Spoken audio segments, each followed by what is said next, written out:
Hey fellow comrades, welcome back. Today with me I have a second duration match against Martin. Judging by the timeline, yes, this is gonna be a pretty huge match. It took about 55 minutes to complete. It was crazy, but it was a good match overall, so I decided to narrate this beast. Anyways, yeah, I was looking for a second duration match. I didn't find one on Skype unfortunately, but then I was like, hey, let's check out the Zachat. Let's see if the Zachat is still alive. And I was kind of surprised. There were 4 people in there. 2 people were actually active, being ready for battles. So that was pretty cool. I was actually surprised and pretty happy to see that the Zachat is still alive and kicking.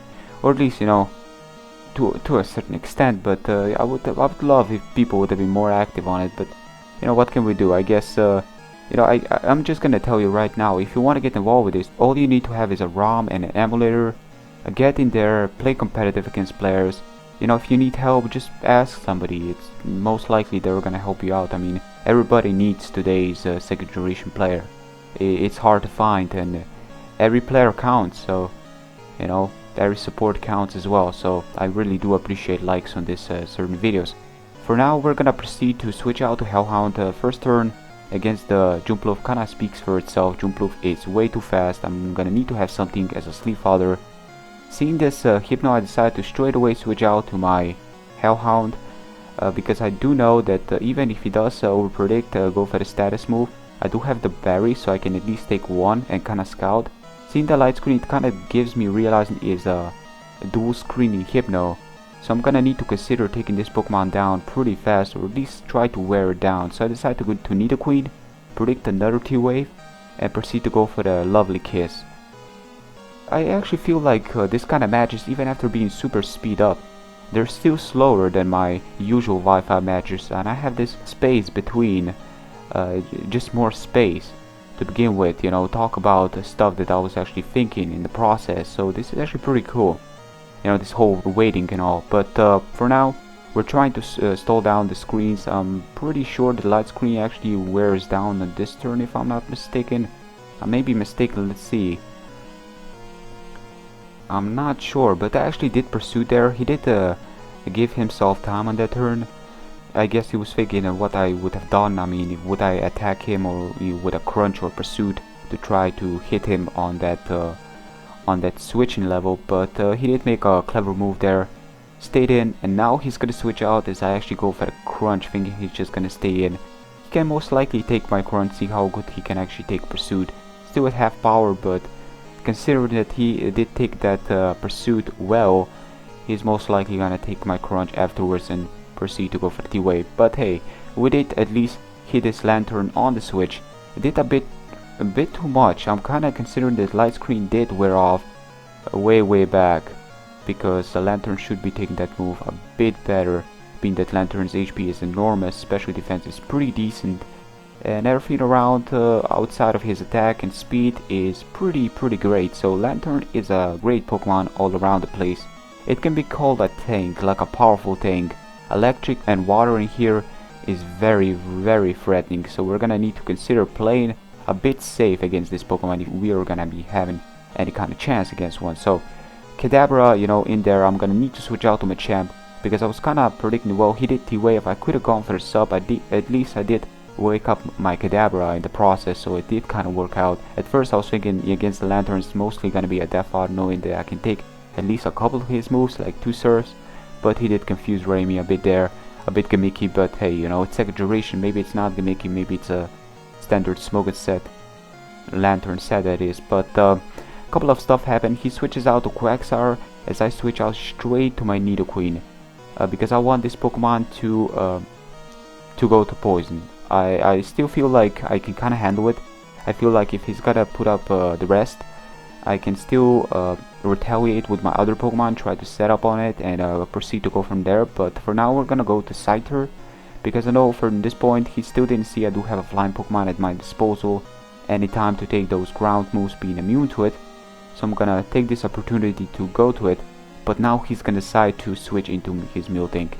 Now I did kinda predict him to switch out, so I Baton Pass to get the switch initiative, because that's how the Baton Pass can still be used, not just for your boosting moves, but as a switch initiative. or maybe to take a move and then baton pass away, proceed to go to something more safely. But in this case, I'm gonna go to Kadabra, kind of thinking maybe he's gonna heal bell because Quex, is poisoned, and if I'm not mistaken, Hypno is asleep. So those two Pokemon are already badly status.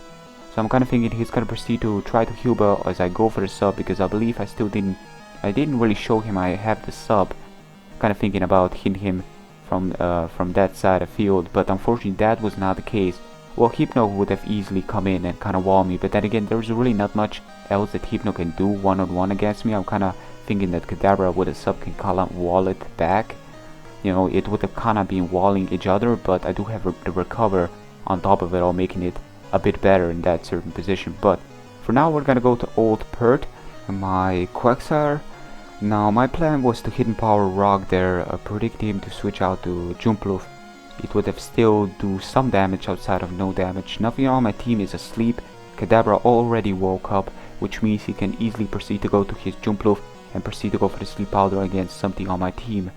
So I'm kind of thinking, well, let's go to Nidoqueen. I see the Body Slam. I may as well absorb this Body Slam and hopefully get the Paralyzation, which is a bit of a double-edged sword to play around with Paralyzation chances.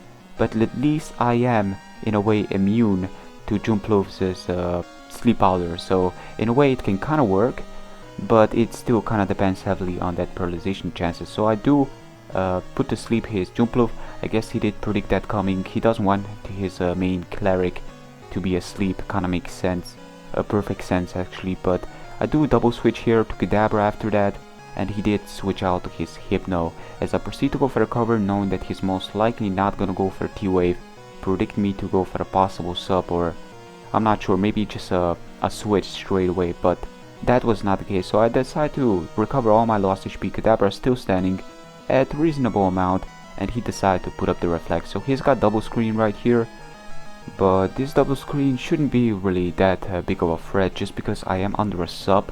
So whatever he does, he will need to switch out and preserve his Hypno. But then again, like I said before, I'm pretty sure Kadabra under sub, Hypno cannot touch it, or at least break it in one shot, so I can kinda stall down. He did switch out to his best bet, in this case being Lanturn. It's most definitely gonna take those psychics quite well here. I'm gonna proceed to go for the serve that's most definitely gonna break my sub, and now I'm in a bit of a pinch. Now I do know I can most definitely keep on proceeding to go for the sub just to slow down his screens. This is mainly my plan. Reflect and light screen is nothing to mess around with. I'm gonna need to play cautious in order to have a chance. So we do slow down the light screen. The next goal is gonna be to slow down the Reflect. Plus I'm kinda going towards him, going for the Thunder Wave if he does have it. He does have Confuse Ray, but I'm kinda going towards it. He's gonna eventually think that I'm gonna switch out to my other Pokemon. But then again, nothing on my team really appreciates Surf. I do have a Machamp that can kinda take it. But then a couple of switches would most likely come in, such as Hypno, and proceed to go from there. And that would have yet again been a problem. So I decided to keep on using the sub to play a bit confusing, to play like, I would have make a sub and then not make a sub and just go straight for recover. So I was kinda going towards him predicting me to recover one of those turns, but he just decided to keep on using the Surf, and even against this Quagsire, he decided to keep on using the Surf. So I'm kind of in a bad position, but Quagsire does take it quite well, to a point where I'm thinking that it's not going to be a free hit. With lefty support, it doesn't really look like it, but then again, it may, crits can kind of be a part of it, kind of screwing your plan. In this case, that was not the case, because he actually, to my surprise, switches out to Hypno. I guess predicting me yet again to go for the Hidden Power Rock, but if that was the case, he may have just stayed in. Well, whatever the case, I'm gonna switch out to Hellhound straight away. I wanna again go for the Pursuit, but he makes a clever move here. Yet again outplays me, knowing that I'm gonna go for the Pursuit. I didn't go for the Crunch, thinking it's a bit obvious. Plus, he did Light Screen. I was kinda thinking he's gonna Reflect because he was facing a Quagsire. So I guess he did predict me to switch out to it, because Earthquake was doing a bit too much to Hypno, so that was an exceptional move. Those two moves right there were good, so that's what I'm trying to say here. Yeah, I'm gonna switch out to Kadabra. Unfortunately, I'm gonna need to have it as Death Fodder. Kinda hoping I can take the Surf, but that will not be the case. Like, you know, like I said before, Lanturn is great in here, you know. All the stats being maxed out, it's nothing to mess around with. Stuff are just so bulky. Right now as I'm standing, seeing his team, nothing on his team is truly hard hitting, like outside of his Quagsire, but then again I'm not seeing it. Well, he does have Curse, you know, Hypno, Jumpluff, those tend to be more annoying and supportive. You know, in second duration stuff are very voleish, and even the most offensive things can take moves, but I'm really not seeing any really, you know, I shouldn't call them hyper offensive, because nothing really in here is hyper offensive, just because of how bulky stuff are. But, you know, nothing like on my level, like Houndoom and Kadabra and all those Pokemon, but you know, Scyther still isn't all that offensive. Still, who am I talking about? My team is still kind of defensive at the same time, but it's kind of hard to really make a hyper offensive team, considering that, you know, like I said before, everything is so freaking bulky, and it can take moves, even super effective moves, with ease. But for now, we're gonna proceed to keep on using the Curse. He's gonna go for the Growl. I feel like, yeah, in a way you are kind of working it out with your strategy, but I still do get that additional plus defense, and he's gonna Heal Bell right here, get rid of the sleep on Jumpluff if I'm not mistaken, which means he's most likely gonna switch him in on this turn. So I'm gonna predict him to switch out to Jumpluff right here, but unfortunately he actually Meal Drinks. I should have had that one in consideration, because of course, you know, he's most likely gonna Meal Drink first and then decide to switch out to Jumpluff, but I didn't play all that smart up there, so that kind of cost me. I should have just Earthquake, because as you can see right here, Earthquake is doing respectable amount. I believe I'm at +1. I'm kind of, you know, upper hand at where Growl isn't really affecting me that much, but now Growl is gonna be heavily crippling me. But yeah, unfortunately I do get a crit. Well, eventually it would have happened. I mean, you know, yeah, crits tend to happen, but once you come down to a point where you're gonna keep on using the Growl, I'm gonna keep on using the Earthquake, 16 PP, you know, there is still a chance that eventually crit will happen and it will hit you through all those strategies you had involved in the past moves. But right now I'm kind of debating what I should switch in. I'm gonna decide to go to my Nidoqueen just because it is paralyzed and Sleep Powder is a bit predictable. Kinda a bit scared of the possible substitute, so I'm not gonna decide to go for the Lovely Kiss, being that his main cleric Pokemon is down. I could have gone for it, but I decided to go for Ice Beam, and this pretty much proves how bulky second duration is. Look at that right there. 4 times weak to it, and yet it still didn't OHKO. That's how bulky second duration is. Plus no Stealth Rocks in here. Truly bulky. But right now I'm kind of going towards, okay, we're gonna go for the Lovely Kiss, predicting him to switch out. You know, it's most likely gonna switch out, just seeing that he cannot really do much if he's not running sub. But unfortunately I do get the paralyzation, or did I miss with that move? I believe I actually missed. Well, nothing really happened, and yeah, but if I do remember correctly, I believe I did miss. I guess, you know, it kind of, you know, it's kind of there, I guess. Being paralyzed, it's a big chance of missing or getting the paralyzation, you know, so actually, you know, going through the paralyzation was kind of surprising, but still, I'm kind of thinking, well, should I sack this Pokemon or should I switch out? Well, I don't have too many Pokemon to take it. As long as I can poison it, I can wear down slowly. He's got Curse, he's got Amnesia, he's a staller. Well, he's not a staller, he's mostly relying on, you know, getting his defense up and special defense up to where I cannot put him down. Simple as that.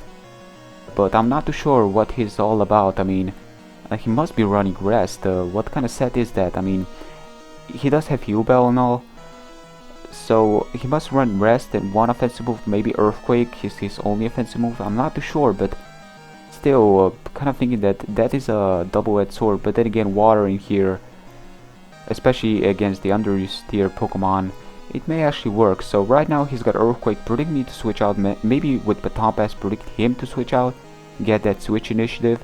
So I guess he did have a plan behind it, but it didn't really work out for him on that turn. +2 Hidden Power Bug should hit his incoming Kangaskhan pretty hard, and it actually did considerable amount of damage there, to where it's gonna be a solid free hit. and I'm kind of going towards that he doesn't really have much to hit me hard, mostly in here just to be a death fodder, I'm guessing. Return, you know, does some damage, but nowhere really to be threatening. So I'm just gonna go for the hidden power, bulk again, and take it out. So he's got 4 Pokemon. One of his is poisoned, judging by the balls you were seeing there. One of them was totally black. That means that one of them is heavily statused. But Scyther against Lanturn isn't really going to my favor type-wise, so I'm gonna need to switch out Old Pert again. Quagsire can most definitely take the T-Bolts pretty easily and proceed to go from here. If he would have Surf, that would have been a bit problematic, possible crit, plus he can outspeed me on the next turn. I would have been, you know, forced to attack him straight away with Earthquake. But I believe he still has a Jump Bluff, which I do see it coming this turn. A Jump Bluff is not asleep. I do remember him going for the Heal Bell there, and I do take him out on the switch. That was a great move. But right now I'm gonna proceed to keep on using the Earthquake, get a crit. I believe that crit yet again mattered. I believe, Hypno would have still survived, but there is still a chance that I would have, he would have still gone for the Psychic, but I could have gone for Rest and stuff would have been a bit messy. For now, he's gonna go to Lanturn, and he's got his Lanturn and one more Pokemon. So Lanturn is a bit of a problem because he does have the Confuse Ray, and with a bit of a help here, if I do hit myself, stuff are not gonna be looking too good for me. So I do hit myself, which means he can easily proceed to take me out. I didn't have a chance to go for that super effective Earthquake, unfortunately, and stuff are looking pretty bad. There is a reason why majority of my things outside of Scyther that is weak to his T-Bolt, Hellhound is weak to Surf, and X-Champ, my Machamp, is already paralyzed. So if he is gonna go for the Confuse Ray, that right there is Parafusion, and that is very bad. So I do snap. I don't really hit myself in Confusion, yet I don't get that paralyzation on that turn, and I actually strike from both of those. I actually strike lucky on that turn, get some Earthquake damage in there. As you can see, Machamp still strikes around half damage, which is great, but this turn I do get the paralyzation, which is very bad. I do snap out of Confusion, but I get the paralyzation that turn, which gives him the opportunity to go for another Confusion. Very unfortunate. Luckily, it kind of makes up for it by again striking through that Para and Confusion.